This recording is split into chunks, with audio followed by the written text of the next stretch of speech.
बिस्मिल्लाहिर्रहमानिर्रहीम। अस्सलाम वालेकुम व्यूवर्स, उम्मीद है आप खैरियत से होंगे।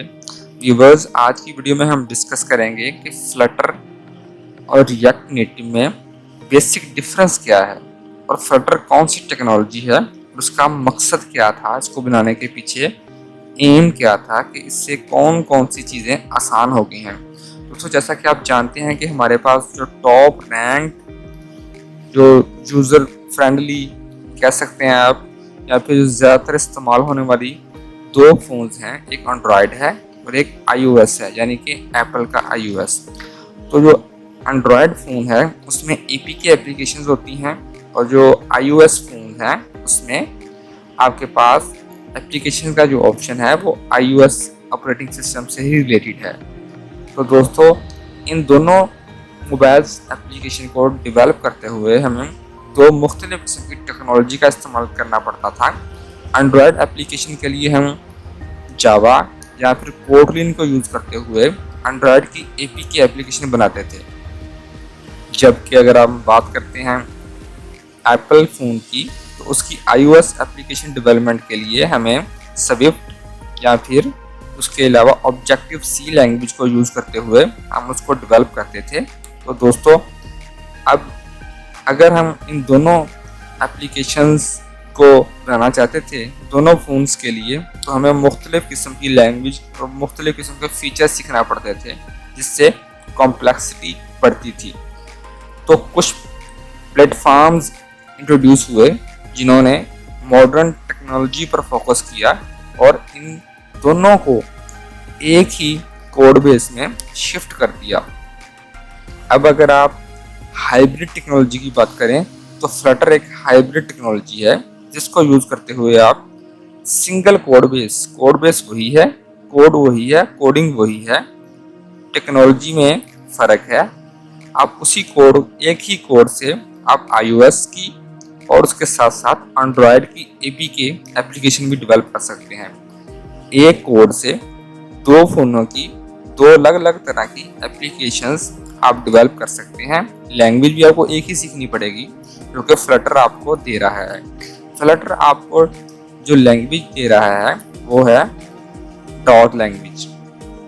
डॉट लैंग्वेज को आप यूज़ करते हुए मुख्तलिफ़ किस्म की एप्लीकेशंस एक ही कोड में बना सकते हैं। दोस्तों, अगर आप चाहते हैं कि फ्लटर को बारे में आपको मज़ीद इन्फॉर्मेशन मिले या इसकी डेवलपमेंट कैसे की जाएगी, तो आपने हमारा चैनल लाजमी सब्सक्राइब करना है। हम इंशाल्लाह एक कंप्लीट सीरीज़ पर काम कर रहे हैं कि फ्लटर की डेवलपमेंट कैसे हो सकती है। तो दोस्तों, फ्लटर और रिएक्ट नेटिव में फ़र्क ये है कि जो रिएक्ट है वो फेसबुक की तरफ से है। अगर हम बात करें तो उधर हम खोल के भी देख सकते हैं रिएक्ट। तो रिएक्ट जो फेसबुक की टेक्नोलॉजी है, जबकि जो फ्लटर है वो गूगल की टेक्नोलॉजी है। इन दोनों में बेसिक डिफरेंस ये है कि फ्लटर अभी डॉट लैंग्वेज पर काम कर रहा है, जबकि रिएक्ट वो एक जावास्क्रिप्ट की लाइब्रेरी के तौर पर यूज़र इंटरफेस बना रही है। दोस्तों, दोनों का काम यूज़र इंटरफेस ही बनाना है। जावास्क्रिप्ट की लाइब्रेरी रिएक्ट भी यूज़र इंटरफेस बनाती है, जबकि फ्लटर की जो टेक्नोलॉजी है गूगल की तरफ से वो भी यूज़र इंटरफेस ही बनाती है, यानी कि UI जो हमें स्क्रीन पर शो होता है। अगर हमारी वेब एप्लीकेशन है तो हमारी वेबसाइट पर आएगा UI। अगर हमारी मोबाइल एप्लीकेशन है तो हम ओपन करेंगे तो हमारी मोबाइल पर वो शो होगा। इसे UI कहते हैं, यूज़र इंटरफेस। जिससे यूज़र इंटरेक्ट करता है उसे UI कहते हैं। तो दोस्तों, इसमें बेसिक डिफरेंस जो मैं आपको बताने जा रहा हूँ वो ये है कि रिएक्ट जावास्क्रिप्ट पर काम करता है, जबकि फ्लटर जो है उसकी अपनी लैंग्वेज डॉट है। रिएक्ट वेब डेवलपमेंट के लिए भी काम आता है और उसके साथ साथ रिएक्ट नेटिव जो कि मोबाइल एप्लीकेशन डेवलपमेंट जैसे कि फ्लटर करता है, ये आपको एक ही लैंग्वेज को यूज़ करते हुए आप iOS और APK एंड्रॉयड की एप्लीकेशन को बना सकते हैं। उसके लिए आप रिएक्ट नेटिव पर जाएंगे। रिएक्ट नेटिव एक रिएक्ट है वो वेब एप्लीकेशन डेवलपमेंट के लिए यूज़ होता है, जबकि रिएक्ट नेटिव वो आपकी मोबाइल एप्लीकेशन की डेवलपमेंट के लिए यूज़ होता है। ये रिएक्ट नेटिव है जो कि मोबाइल एप्लीकेशन की डेवलपमेंट के लिए यूज़ करते हैं। दे सकते हैं आप दोस्तों create native apps for Android and iOS using react. Simple code है, एक ही कोड है, लेकिन एप्लीकेशन डेवलप हो रही है हमारे पास दो तरह की, एक iOS के लिए और दूसरी एंड्रॉयड के लिए दोस्तों। तो ये टेक्नोलॉजी भी बहुत इजी है, अगर आप इसको भी सीखना चाहते हैं तो इंशाल्लाह ये इस पर भी हम तफसील से बात करेंगे, इसका प्रोसीजर क्या है।